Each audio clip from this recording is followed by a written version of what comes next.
Мине Гайса Мәсих эзләп тапканда, миңа 45 яшь тулып киткән иде. Туганнан башлап, мин бик күп начар эшләр, явызлыклар, гөнаһлар эшләгәнмен. Мин һәр вакыт Аллаһы белән көрәшкәнмен. Чөнки гел Алла күзеннән караганда яраксыз эшләр эшләгәнмен. Уйлый мин хәзер шаккатам. Үзем өчен генә яшәгәнмен, минемчә булсын, мин әйткәнчә генә дөрес була. Миңа яхшы һәм әйбәт, рәхәт булсын. Һәр вакытта үз сүземне сүз итәргә тырыштым. Ләкин нәрсә генә эшләсәм дә, минем хыялларым юкка чыга торды. Бер артлы җимерелде. Аллаһы Тәгалә мине бер тапкыр дер селкеткәч, изге рух үзенең эшен эшли башлады.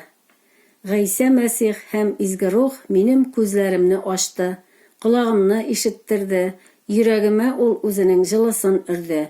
Минем таш йөрәгемне ул тере канлы тәннән торган йомшак йөрәк белән алыштырды. Үземнең мин дип аталган путка табынганымны да ул миңа ачты. Мин җирдәге бар кешеләр кебек үк эгоист һәм тәкәббер икәнмен. Чөнки ул гөнаһ миңа тумыштан ук Адәм белән Хавадан йоккан булган. Алла сүзе булай ди: юаш күндәмнәр Алла күңеленә хуш килә. Тәкәбберләр Раббы алдында кабахәт санала.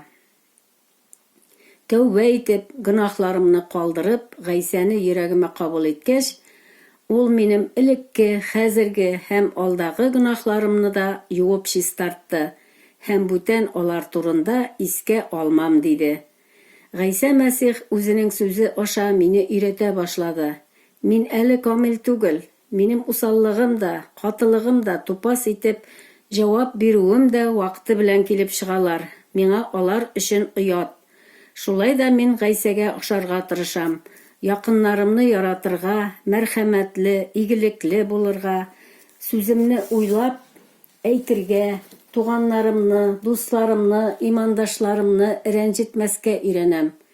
Аллаһның әмерләрен үтәп яшәү, дөреслектән читкә тайпылмау, аның гаделлеген гел йөрәктә саклау, аны һәр вакытта мактау, данлау, дугалар кылып аның коткаручы икәнлегенә, мәңгелектә Гайса безне терелтеп торгызачагына ышанып яшәү. Һәр вакытта да тәкъвалыкка омтылып, Аллаһның сүзләрен чын күңелдән, йөрәккә кабул итеп яшәү. Менә ниндирәк булырга тиеш ул күндәм юаш булган кеше. Мин ниндирәк баскычта торамсың? Мин моны әйтә алмыйм. Ләкин Гайса ярдәме белән юаш булырга өйрәнәм. Миңа бирелгән ширләр дә мине юашландыра. Булар барысы да яхшыга. Ходай барысын да белеп эшли. Сарык көтүчегә буйсына. Миңа да юаш күндәм булыр өчен сарык шикелле буйсынырга кирәк. Гайса Мәсихне дә сарык бәрәне шикелле хашка кадакларга алып барганнар.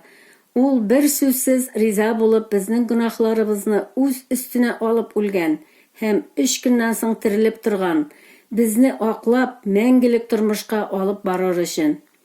Бир Ходаем миңа да шундый юашлык, түземлек, сабырлык Гайсәдә булган кебек.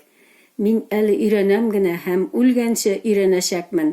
Мин Гайса Мәсихка ышанам. Ул үзенең мәрхәмәте белән безне камил итә, коткара, мәңгелек тормыш бирә, ләкин минем кылган яхшы эшләрем өчен түгел. Күктәге атам, Гайса Мәсих һәм изге рух, мин бик нык телем юаш һәм күндәм булырга. Синең исемеңә дан һәм хөрмәт булсын, бар халыклар сине үзләренең коткаручысы итеп кабул итсеннәр. Амин.